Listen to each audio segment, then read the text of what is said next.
I'm going to say something a little bit controversial, and that is that I think you should be paying for podcast hosting. Yes, I get it. I'm wearing an RSS.com hat. You know, I'm a brand ambassador for the company, so it comes off a little bit salesy. But the truth is, if you are not paying for podcast hosting, you're missing out on some stuff that I really think that you should reconsider paying for a plan. And I'm going to walk you through why today. Okay, so I know.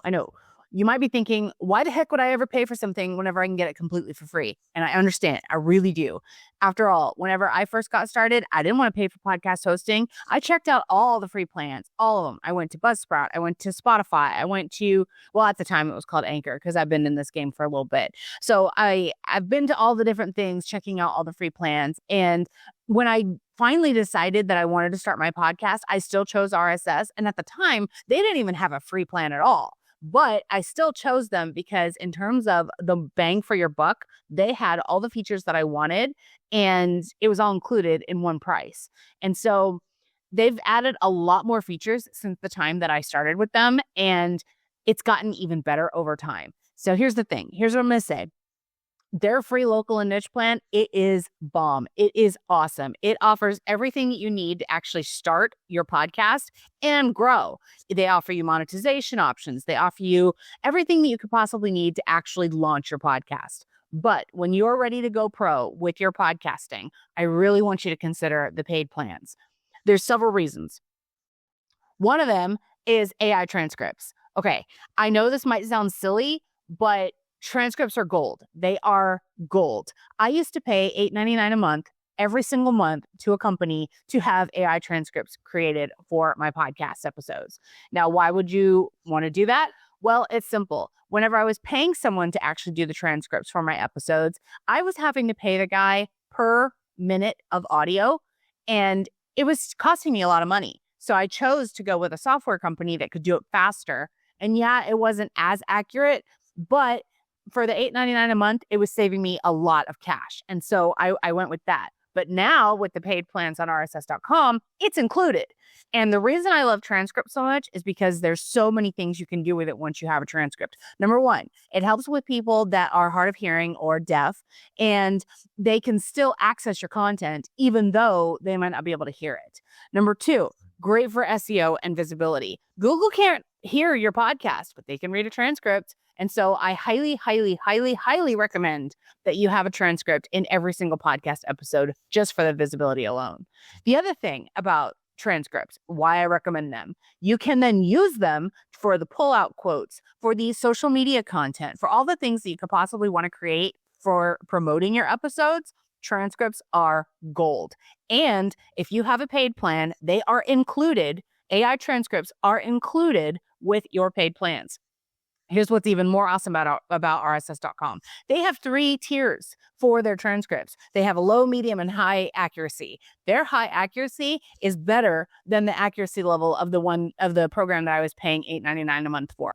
Another thing that is great about the paid plans with RSS.com is their PodViz integration. Y'all, YouTube is like the second largest search engine on the internet. If you are not on YouTube with your podcast, you are missing out on a potential boatload of listeners. Here's what happened whenever I decided to start using PodViz for one of my clients. They switched from Libsyn to RSS.com. And once we did that, we took their entire back catalog and hooked it up with the PodViz integration so that they could have audiograms that were YouTube ready of every single episode that they had already created.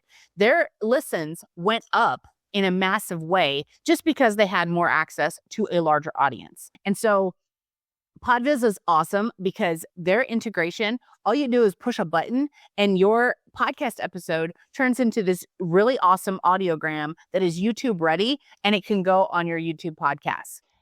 I really think that anybody who is trying to get access to more potential listeners, you need to be on YouTube. But if you don't want to be on camera, which I totally get, only reason I'm doing these videos is because I feel like I need to, get out there more. I'm saying I'm famous Ashley Grant and that I want to be more internet famous. And so you really need to have your face show up. But I know a lot of people don't want to be on camera. It completely makes sense to me. So if you want to be on YouTube, but you don't want to film your podcast episodes, PodViz helps you create these amazing audiograms. And what's really awesome is if you're using the chapters feature, which is amazing and I highly recommend, you can actually change the chapter art.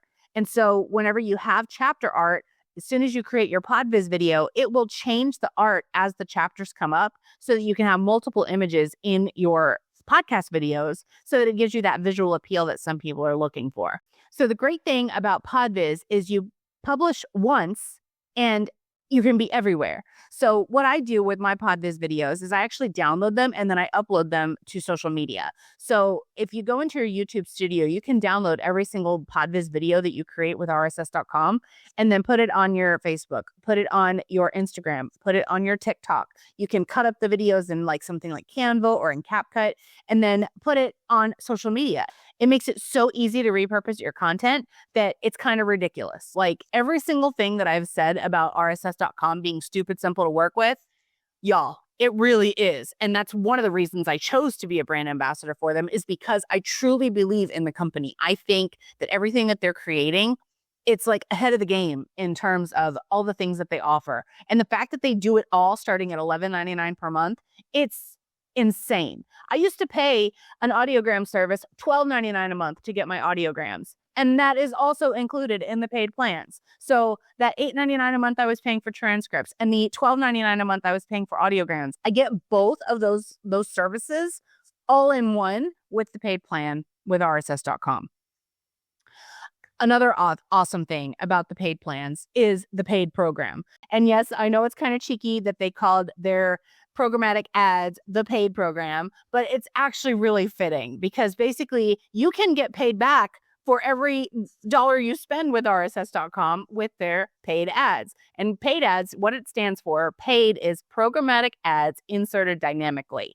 And what's awesome about that is it basically creates these ads that are catered to your audience. It takes all of the stuff that's, related to you, related to your episodes, related to your location, and it puts in ads. So you don't have to go chase sponsors to get paid. You don't have to go and find these perfect advertisers to get paid. You literally click a button and it does it for you. It's so awesome. And here's the thing. I started a fitness podcast from my car. If you haven't seen that video, I'll leave a link in the description. But I started a podcast from my car. And even that podcast has paid ads on it, like the programmatic ads inserted dynamically.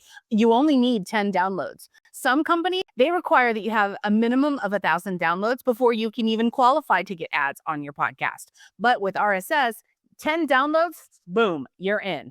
So with the paid plan, the programmatic ads inserted dynamically, you keep 70% of everything that you earn. For every dollar that your podcast is earning, you keep 70 cents of that, which is kind of standard with most of the podcast hosting companies. I will tell you this, though. I did recently find out that Spotify takes up to as much as 50% of your money. And the worst part is they require at least a minimum 1,000 downloads. So it's like, it's just a no-brainer, man. I freaking love the fact that RSS had such a low threshold to only 10 downloads. I mean, come on. It's like, anybody can get 10 downloads. Like, I don't know anybody who can't get 10 downloads on their podcast. Okay, now I got to switch gears just a little bit and let you guys know that I actually did upgrade to the Podcast Networks plan, and I want to tell you why.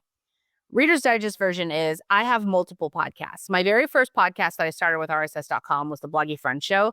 And I still have that podcast. Still been going 6 years this year. And I still love the show. But when I started my fitness podcast, I knew that I wanted to also have that with RSS.com. So it only made sense to all have it under one account so I didn't have to have multiple logins.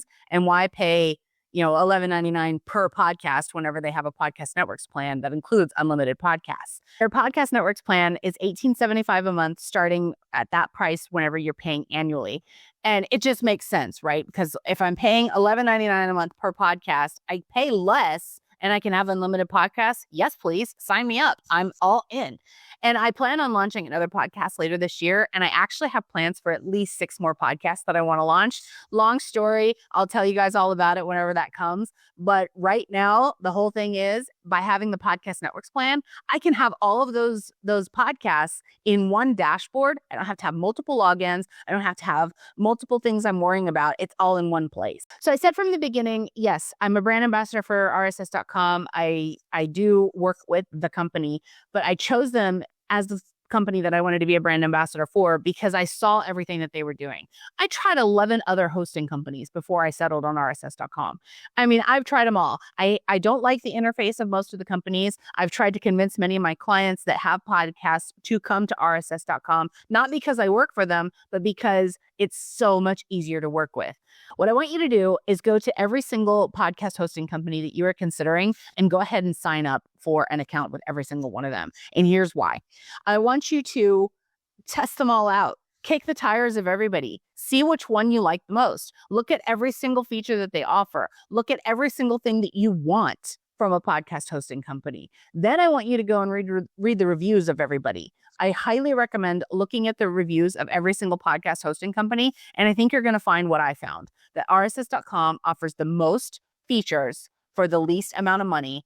Whenever you, dollars to donuts, whenever you start actually like comparing everything, I think you'll find the same thing that I found. And that's that RSS.com is by far the best hosting company, podcast hosting company in the industry.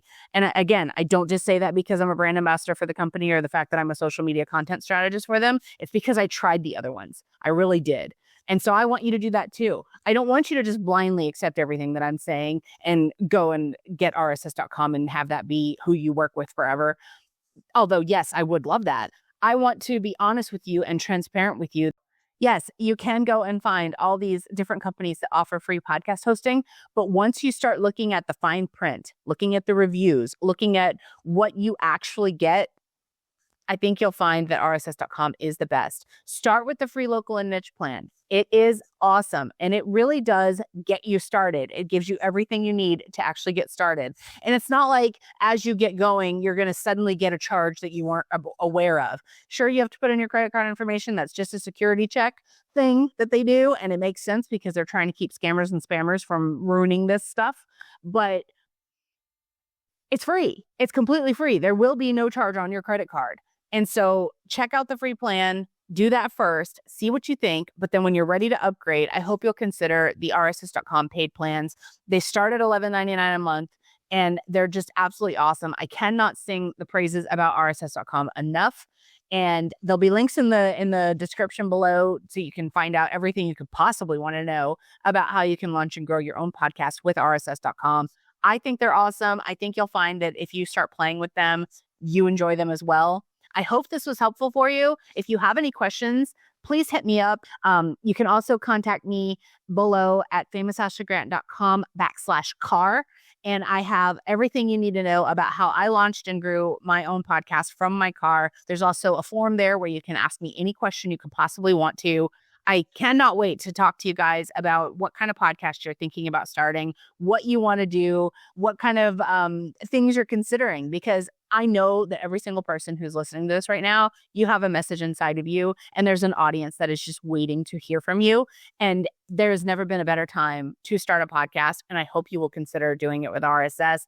And if for some reason you decide that you don't like them, hey, no harm, no foul. They make it really easy to switch to a different podcast hosting company. But I think if you get playing with them, you'll see why I'm so much of a loyal brand advocate for them and why I think they are the best in the business. And so thank you so much for tuning in. Until next time, may your podcast downloads be high and your unsubscribe rate be low.